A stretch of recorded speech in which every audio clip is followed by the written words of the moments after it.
May is springtime on the western high plains of the Columbia Plateau. It is 1806. Captains Meriwether Lewis and William Clark and their charges of more than 30 expeditioners are anxious to continue their march, horseback ride, and boating back east to St. Louis. They would trace their previous year's westbound journey in some parts, especially to reacquire supplies, boat, and gear caches that had been hidden along the way in 1805. They also hoped to reunite with horses that Nez Perce chiefs had promised to look after when the Corps of Discovery transferred their baggage to canoes navigating the Columbia River basin in the previous fall. The immediate challenge, though, was the looming Bitterroot Mountain sub-branch of the Rocky Mountains, where passage across the Continental Divide would reintroduce the Missouri and Yellowstone River tributaries and a more rapid downstream flow to the Mississippi frontier of the Louisiana Purchase. Salmon would soon begin their run on the western side of the mountains. Bears and wildlife were stirring, and food would eventually be less scarce.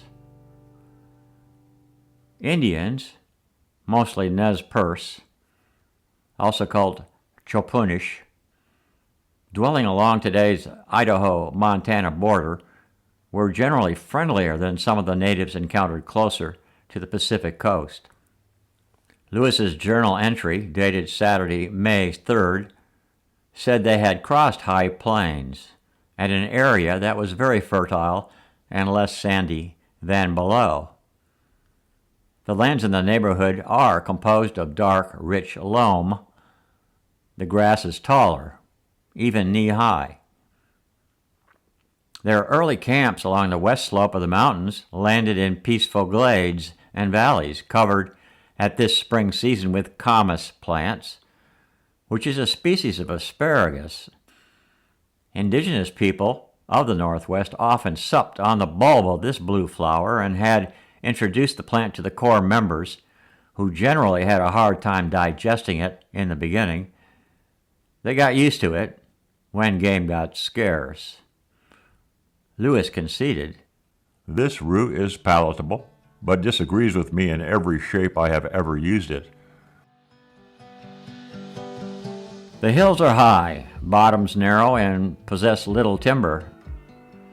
The air is, quote, keen and cold, and it alternately rained, hailed, and snowed.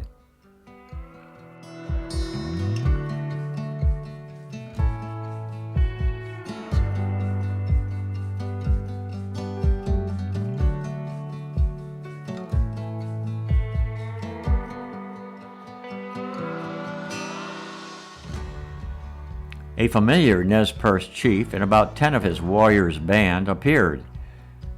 2 days later, all were at the Clearwater River in what is present-day Idaho. Captain Clark, rather than Lewis, this time became the doctor for the local Indians, even though Clark himself had very little training or knowledge of the medicines applied. Still, his care of these local people had remarkably positive outcomes and resulted in the Indians giving roots and dogs in exchange for his therapy. The Nez Perce themselves never ate dog. According to Lewis, they had already looked at 50 patients by Tuesday, May 6th, and the practice became more valuable. One Indian gave a horse after remedies were administered to his daughter.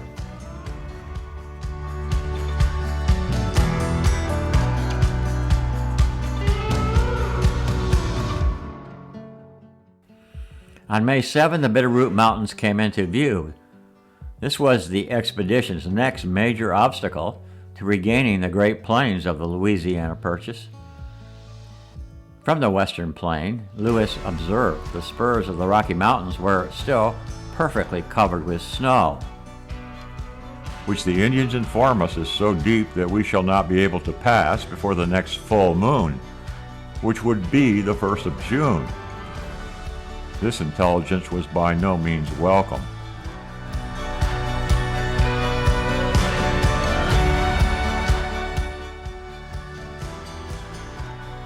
By now, former acquaintances from the inbound journey were united, including Chiefs Cutnose and Twisted Hair.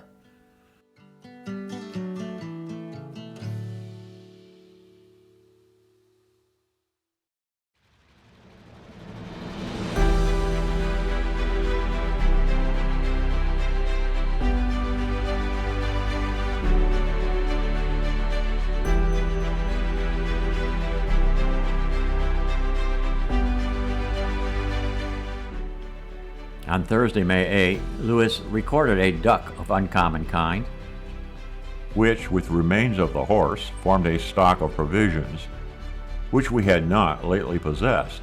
The people were so much distressed for food last winter that they were obliged to boil and eat the moss growing on the pine trees.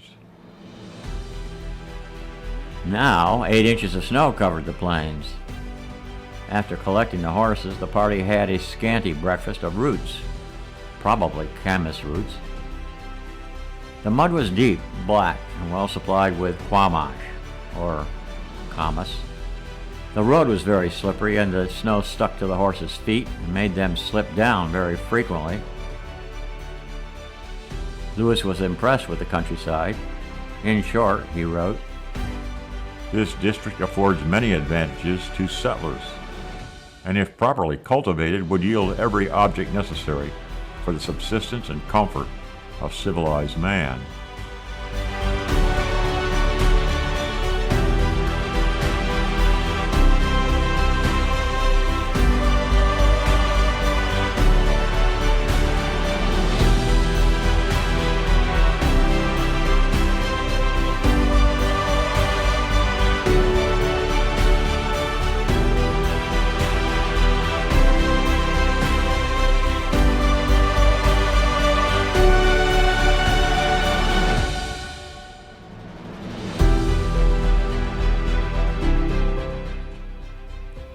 He assiduously observed the flora and fauna around him.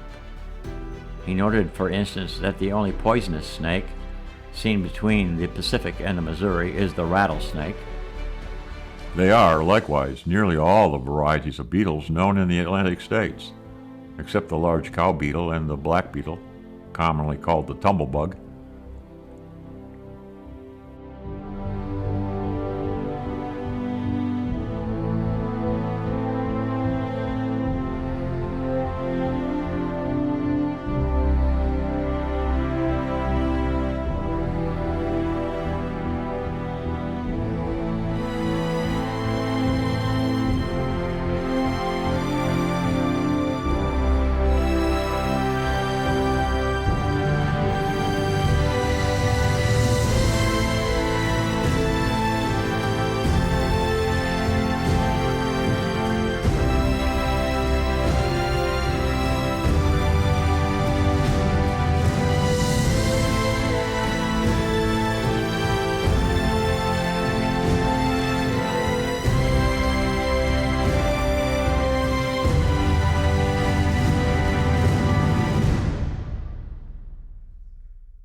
Lewis had positive responses to the people living in that area, the Chopanish, or Nez Perce. Notwithstanding so many families are crowded together, he noted, The Chopanish are much more cleanly in their persons and habitations than any people we have met since we left the Ottos on the River Platte. The journals of Clark and Lewis state, The Chopanish themselves are, in general, stout, well-formed, and active.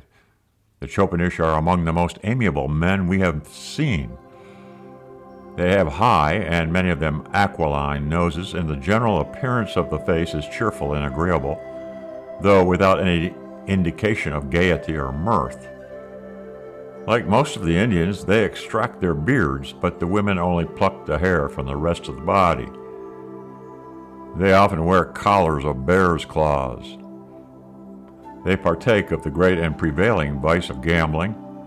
They are, however, by no means so much attached to baubles as the generality of Indians, but are anxious to obtain articles of utility, such as knives, tomahawks, kettles, blankets, and awls for moccasins.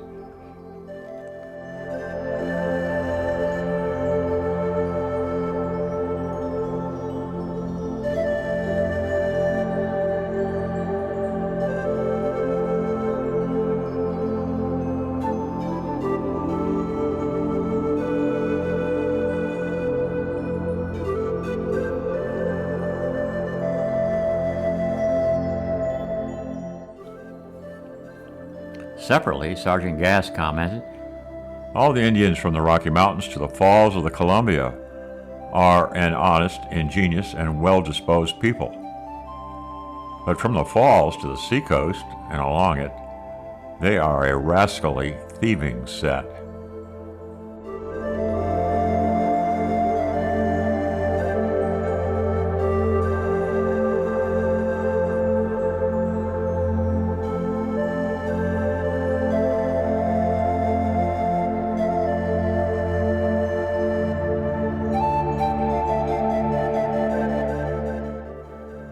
Gass also noted the excellent horsemanship of the Nez Perce, suggesting that They are the most active horsemen I ever saw.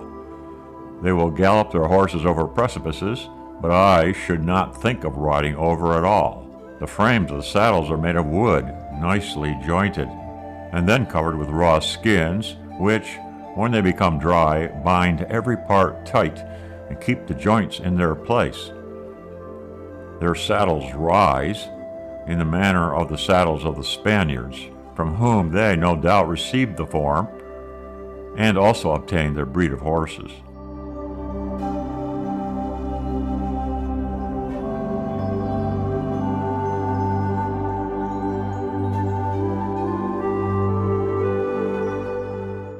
Lewis held council while Clark tended the sick. During the expedition's wait for spring to spread, the captains recovered 21 of their horses, plus some saddles left behind in the trust of the Nez Perce the previous autumn. On May 13, the Indians showed the party how to boil bear's flesh, also how to geld horses, and their mode of decoying the deer within reach of their arrows.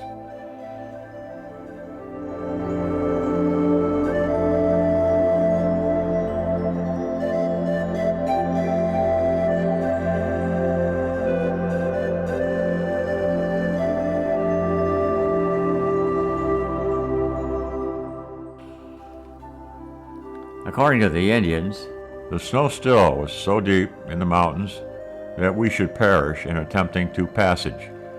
But if we waited till after the next full moon, the snows would be sufficiently melted to enable our horses to subsist on the grass. Indian guides were needed, however. But reluctance of the Indians to proceed clashed with the impatience of the captains Lewis and Clark, and of course their soldiers. It wasn't until weeks later, on May 26, that Lewis, impatient to move on, noted optimistically that the rivers were still rising fast and the snows in the mountains visibly diminish.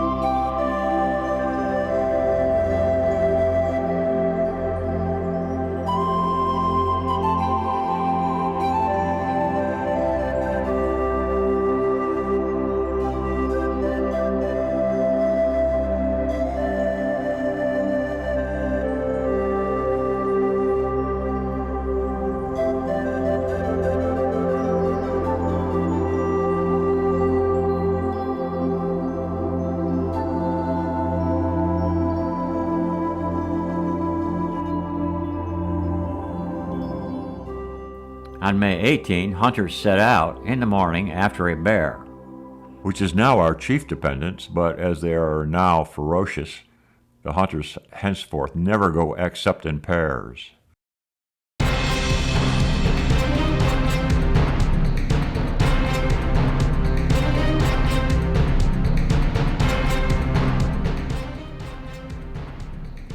To the Indians, these bears are tremendous animals to them.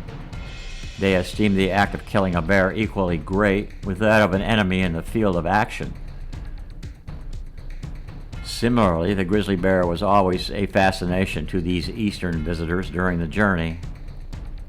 The hunters encountered many grizzlies while the Corps waited on the spring thaw at Camp Chopunish on the Clearwater. On May 18, Lewis wrote, "These bears gave me a stronger evidence of the various colored bear of this country being one species only than any I have heretofore had. The white and reddish brown or bay-colored bear I saw together on the Missouri. The bay and grizzly have been seen and killed together here, for these were the colors of those which Collins killed yesterday."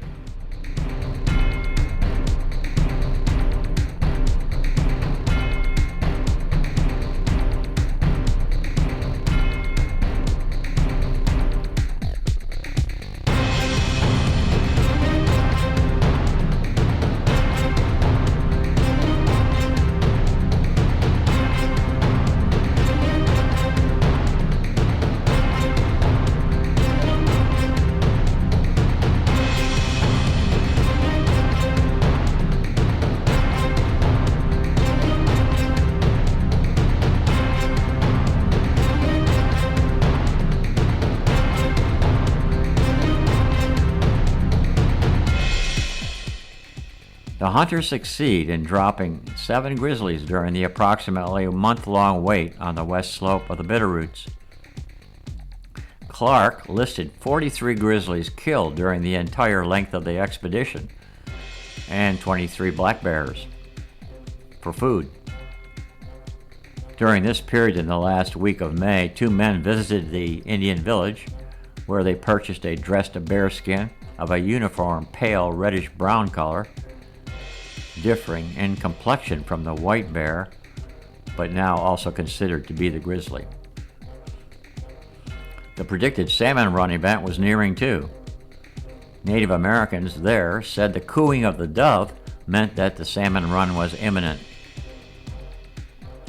A party of Nez Perce erected a hut on the opposite side of the river from the camp, later labeled Camp Chopunish by historians, also called Camp Long.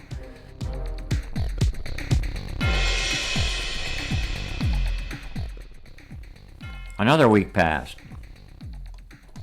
About this time, Sacagawea and her son both became seriously ill, but recovered with some help from the captains. On June 3, Lewis was surprised and pleased to learn that today the Indians dispatched an express over the mountains to Travelers Rest. A teenage boy has been dispatched to meet the Flatheads in order to gather more information on the conditions of the snow covering the mountain trails.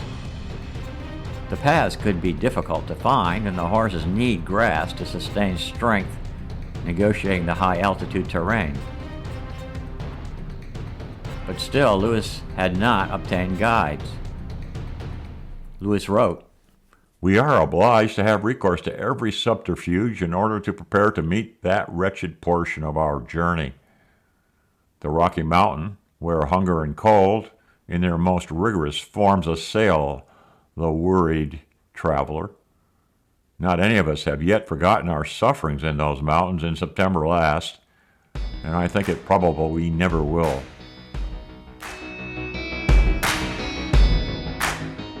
During the wait, the co-captains were devising a plan to split up their party in order to explore the Marias and Yellowstone River basins. Lewis eyed the Marias and entertained ideas of traveling up to the Blackfoot Indian country and there to encourage a truce between that aggressive and feared tribe and the Nez Perce and other less warlike neighbors. Indeed, the Blackfeet lorded it over the lesser native populations of the northern plains of Montana and Wyoming, much like the Sioux did in the Central Plains.